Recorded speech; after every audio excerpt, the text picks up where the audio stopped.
This is, what, how many times have you been out here now? I've never been to Tokyo in my life. Is that right? That's right. But that seems rather surprising because... That is rather surprising. It's really rather surprising, but that's the true story of it all.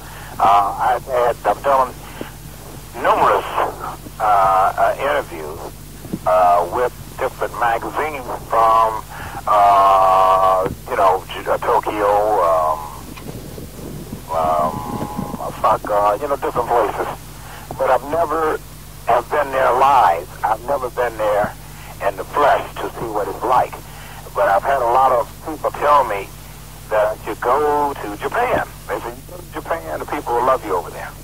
And I don't know why I went to Japan. I just started going to Europe about 5 years ago. Oh, is that right? I thought you'd had a pretty strong following in Europe for a long time. I have a very strong following in Europe. I practically fainted on stage when I went out and saw all the people that came to see me.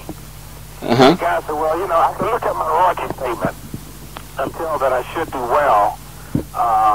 People do buy my record. I just have never had anyone, like every time someone would do an interview with me, they would say, well, why you never come to Japan? I said, well, I just come to Japan. Somebody's got to book me.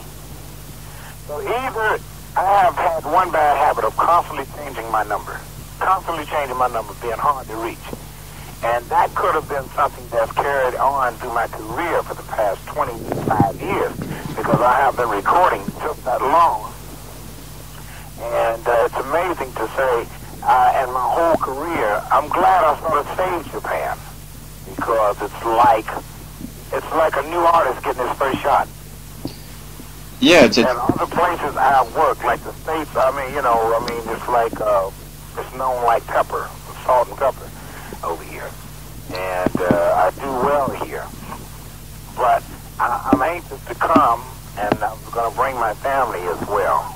Because they always said, this time my wife told me, if you don't go to Japan, I'm going to divorce you. I'm honestly telling you the truth because she says, I can't see why you would turn it down. Well, they would ask me to come. And when they did start asking me to come about 10 years ago, they would ask me to come and put together a group over there. And I said, no, I respect my music too much to do that. If I'm going to come, I'm going to come over there the way I represent myself everywhere. And that's all the way. I take my music very serious. So when I'm coming, I'm bringing my own band, and I'm bringing guys that'll play with me. That's a big difference. Uh-huh.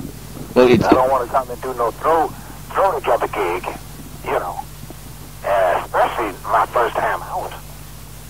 This is my first time out the box in Japan, so I'm coming to really put on a hell of a show. And I think the people are going to really get off on it. I'm going to get off more than the people because I'm looking forward to it. Great. So since I've been doing all the talking, maybe I should let you ask me some questions. Oh, well, please feel free to talk all you like. It's kind of amazing the way you're spacing your career so effectively. I mean, things just seem to get better and better all the time. Yeah, well, I'll tell you what. One thing that I told my wife, she never believed me, and I always mention my wife because we're very close. We're very close in business. We're very close as friends, and definitely close as lovers. But so I confided in her quite a bit, and I told her, I said, I kept certain markets. I never wanted to really go into those markets because you never know how your career is going to end up. Sometimes it can end up happy. Sometimes it can end up very sad in the situation. So I say, if the people want me, I say, leave. I used to always tell her when the chips were down. I know one place I probably can go. I said, I could go to Japan. That would be a whole new career move for me. To go there and start performing. I say, get a manager to manage me in Japan and just build that market and watch that market grow. And I said, I could do the same for Europe. I said, because they've been asking for me for years. She said, yeah, but if you don't never go, if you never take the opportunities, you can never start. You got to start from somewhere. You got to build. So when I thought about it, I said, I was 21 the first time they asked me to come to Japan. And I say, the last time they asked me to come to Japan, I was 43. I'm 43 now. And I said, so I'm coming to Japan. So it's a really exciting thing for me because I've had several artists, Rod Stewart and a lot of friends of mine, tell me what it's like. And they said, but hey, you know what? You're going to really get off because that's a place you've never been and you've never seen nothing like it. So I'm always saying, well, how do they understand my music? He said, they feel your music. They may not understand every word. They may not understand what you're saying, but spiritually, they feel what you're singing. And you got a lot of feeling, so people really like you over there. So, I'm all charged up, and I'm looking forward to it. Matter of fact, to be honest with you, I've turned down everything else. I didn't do no work this year, but I did some studio work, a lot of studio work. I worked with a group called Living in a Box out of London. And I got a new single coming out in September. A new single that I'll be singing lead with their lead singer on their follow-up to Living in a Box. And then I got a new album, a new single coming out in September as well from MCA Records. Now they're going to try to release it earlier in Japan. So I'll be able to do it when I'm over there. How did you get hooked up with Living in a Box? Well, I tell you what, I'm a crazy, crazy guy. I was riding down the street in London, and I saw a crowd of people. I just got in London. I told the driver, I said, "Can you take me to the hotel? Let's just drive around a little bit." So we drove around, and we looked, and we saw these cameras, they were shooting this group. But at that time, I didn't know what was going on. I said, stop the car, stop the car. He said, well, we can't park right here because they're shooting. I said, stop the car right here. So he stops the car, and I jumps out and jumps in the video. They were walking down the street, like dancing down the street. So I jumped in the video and started dancing with them. So they really was shocked because they didn't know where I had come from. To know that they were shooting at that particular location. It was just a coincidence. So the guy says, "Aren't you Bobby Womack?" And I said, "Yeah." And he said, "Oh, man, we love your music." He said, "We're doing a video of it." And I said, "Well, keep the cameras rolling. Let me be in the video." So that's how it started. So they said, "You really want to be in it?" They said, "Yeah." So then when I heard the song, I loved the song. So I came back to the States and I recorded the song. That's the second time in my career I've ever covered somebody else's music as a single. But I was so knocked out over the song, I got my version of Living in the Box. And then I sent it back to the guys that sung it. And they heard it, and they said, "Man, we really love your version. Would you be interested in coming to New York and do lead vocal on our follow-up single?" And so I went to New York and did a vocal, which will be out in about 4 weeks. And that's how Living in a Box and Bobby Womack teamed up. It's amazing. Well, do you think you'd do more cover versions if you interrupted other filming projects? No, but you know what it is? It was just something about, and it's a funny thing, the guys were saying in an interview that I was one of their favorite artists, and that I was one of the artists that caused them to really want to get off into the music business. So I said, that's amazing. No wonder I like the song. It sounds like me. Actually, the guy was doing the type of song. I had a song out some years ago called "I Can Understand It," and it was on the album called "Understanding." And they have been listening to a lot of my music over the years, and they cut something that was Bobby Womack-ish, so to speak. And when I heard it, not knowing that they had been listening to me, I was saying, "Boy, I sure could sing that song. That song sounded like it was written for me." So I liked the song so much I went and recorded it. Before it became a big record, but my company was so slow on getting the record out. They kept saying, "Oh, man, you think we should do this? I mean, these guys got the record out. Oh, we should wait. Maybe we should come with something else. We got some songs better. Why don't you use one of your songs?" And I said, "No, man, I want this." And the reason why I wanted the song out, really, I like what the song was saying, living in a box, people living in boxes, people living in the street, people living in rich homes that won't face reality that there is still poverty all around. There's people going hungry. So one way or another, everyone is living in some kind of a box. And I thought that message should be stressed more, and that's why I wanted to do it. You do seem to have like an especially strong following in Britain. What exactly are they getting from your music, do you think? Well, they're getting the truth. One thing, they're getting the truth. It's honest. I mean, through my whole career, you can go back 20-something years, and my music has not, my stories have not changed from what I think, the way I live, the way I feel, and the way I give. You know, it's that, honestly. It's not every time some new trend come along, I try to jump on the bandwagon. I'd rather be known as a trendsetter. And I guess to be around a long time, like the Rolling Stones probably introduced me to Britain, you know, with covering one of my songs, a song called It's All Over Now, some years, 18 years ago. And from there on, I don't know, it's just, I couldn't tell you what it is. I know that I'm very fond of a lot of English groups, and I like the realness that I feel, that I see and feel from English music. Although people say they come to the States and copy our music, whatever they do, they live it to the max. They really love it. And when you dedicate it to something, you can do it just as well. You know, I mean, I once believed in Sam Cooke, and I believe in Sam Cooke today. He was one of my people that I really studied quite closely and admired, just not his music, but your music is a reflection of you. You see? So some people sing one way and live another. But I like the ones that sing the way they live, or live the way they sing. And that kind of overlaps with what I was going to ask you next. You are one of the really unchanging pillars of modern music, popular music. I think that I do. The stories, you know, the stories change as time go along. It's only a cycle. It revolves around what they were doing in the '60s. They're doing something different now. And the generation today is doing something different. Tomorrow they'll be doing something different. You know, but it'll be the same thing one way or another.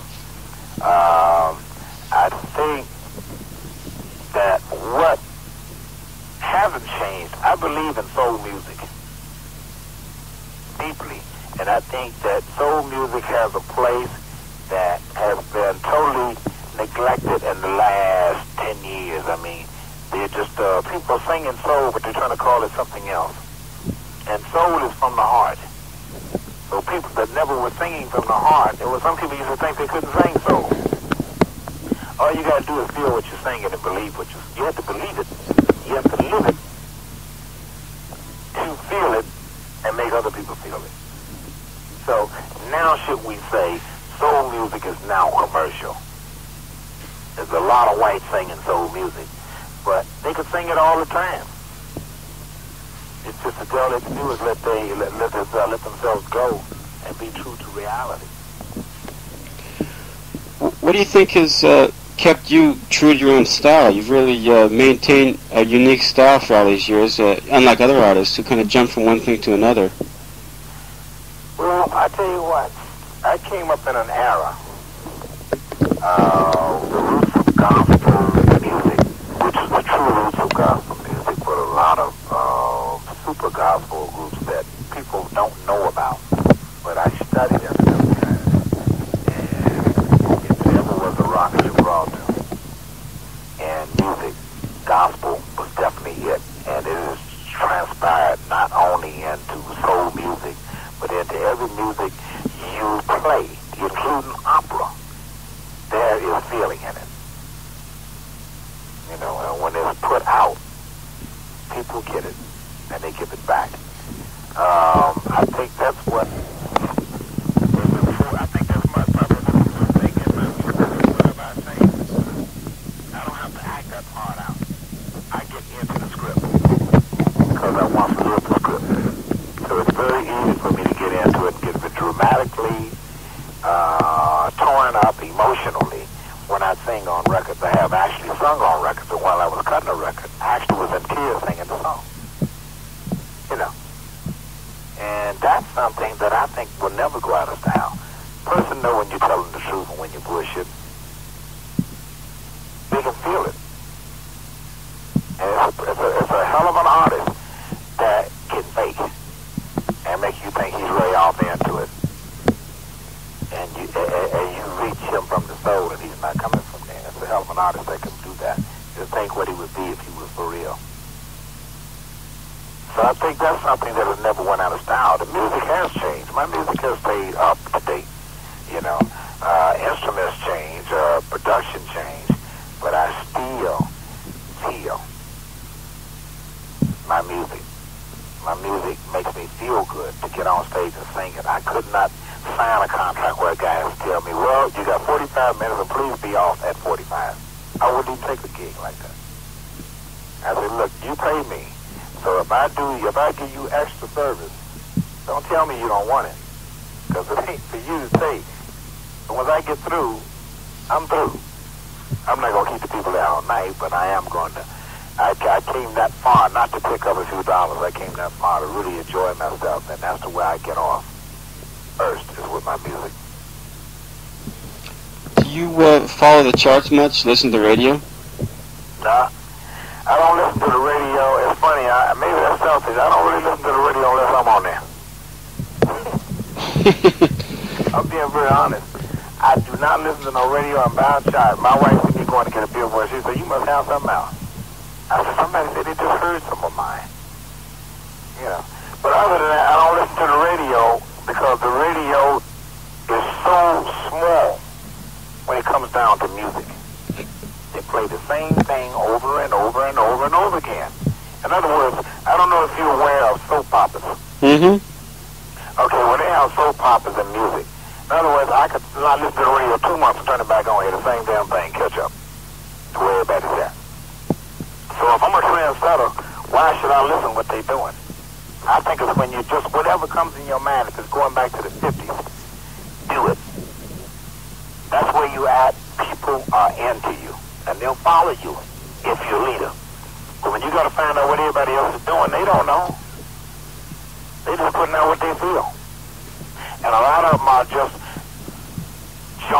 jumping on a bandwagon. You can have rap music, you can have disco, you can have soul music, you can have rock, you can have heavy metal.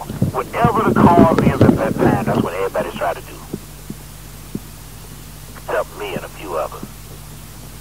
I will vanish from the scene before I stay on the scene and make a fool of myself and lose respect.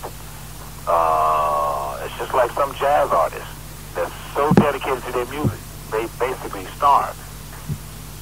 Because, number one, they couldn't change if they wanted to. Some just don't know how to be that flexible. George Benson is an exception.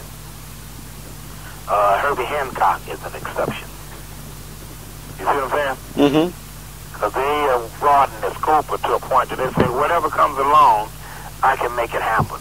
I can deal with it. I respect it. It's a business. What is an art if you can't live off of it?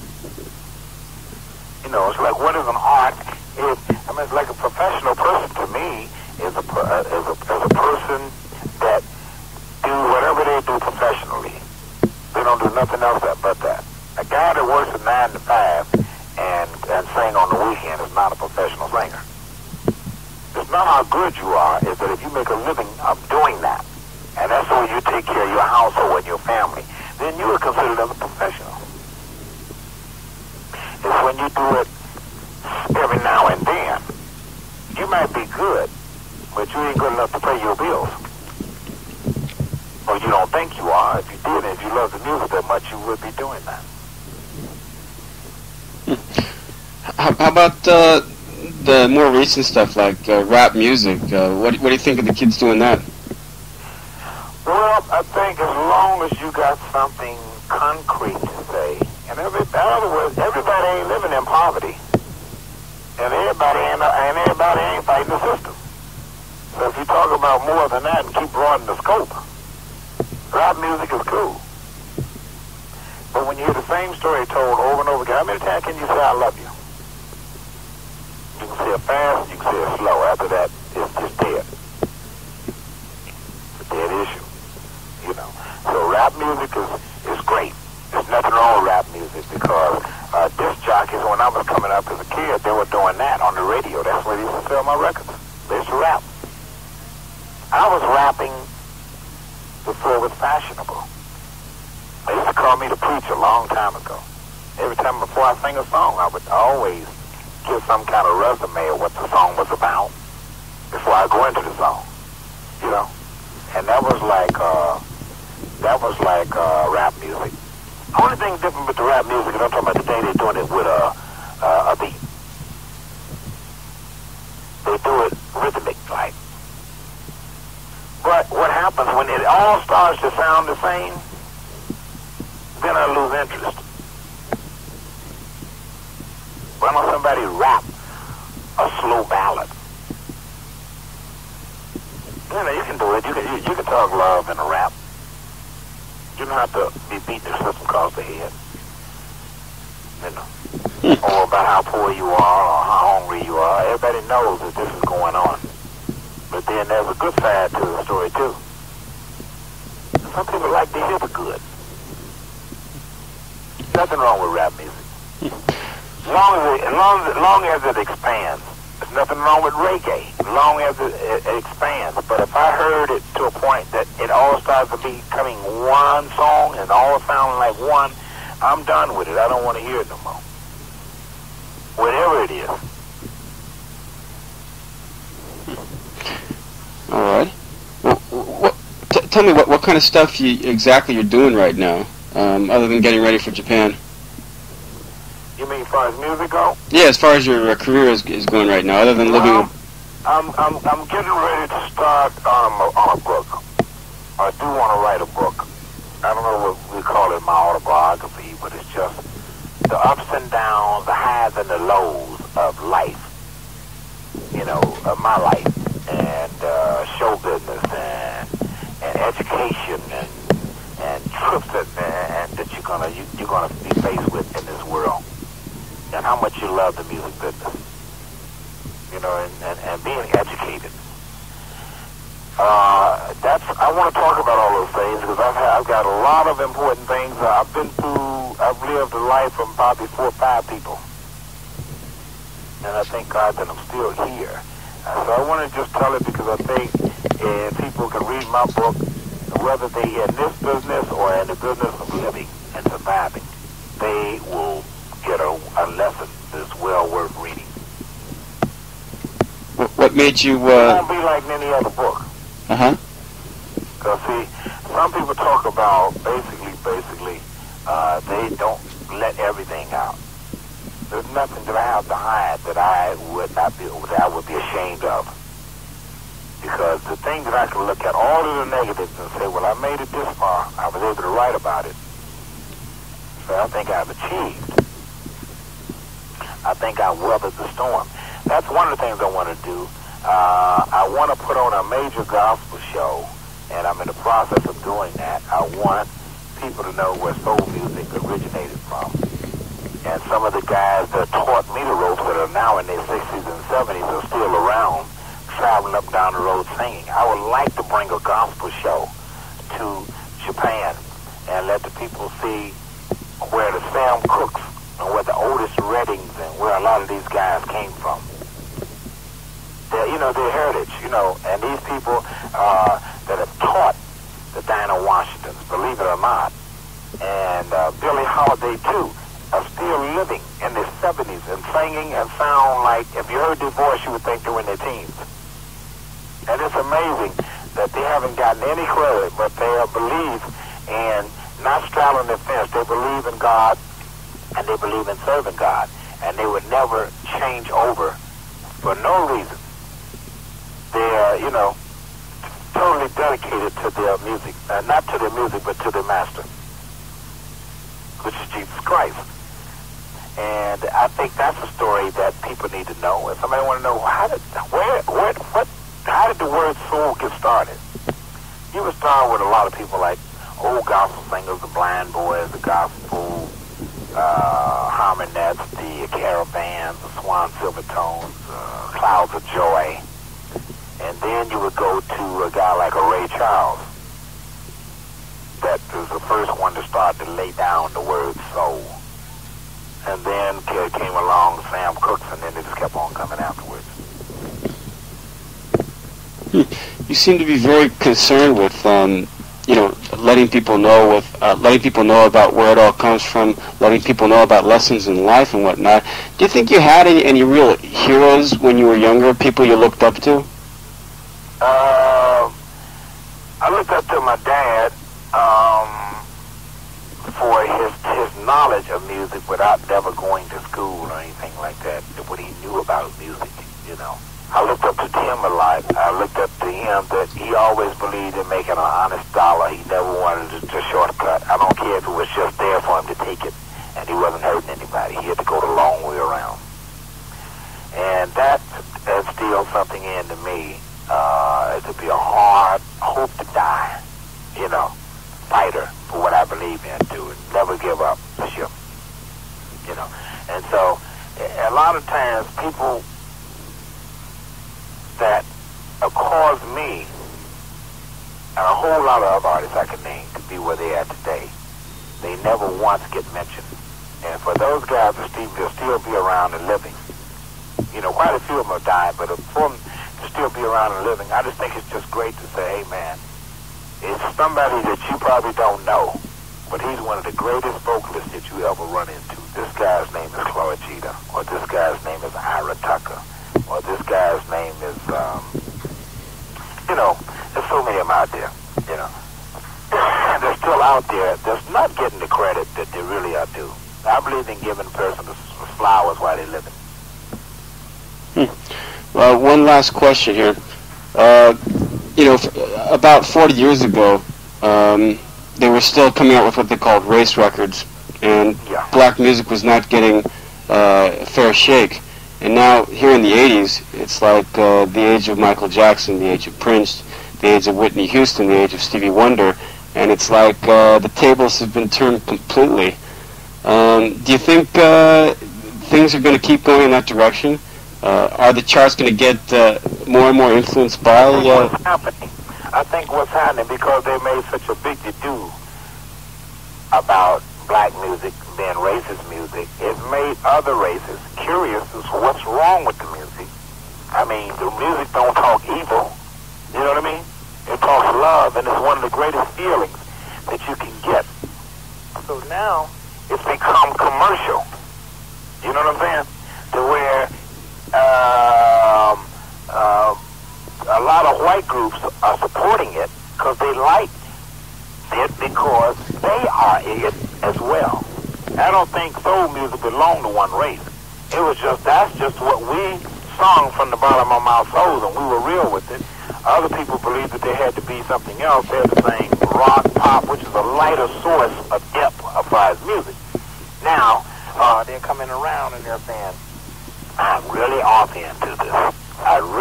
This is the real me. Guys that I know, and don't mention no names, just say, I really like this kind of music. I've always loved the kind of music. I wasn't allowed to listen to it.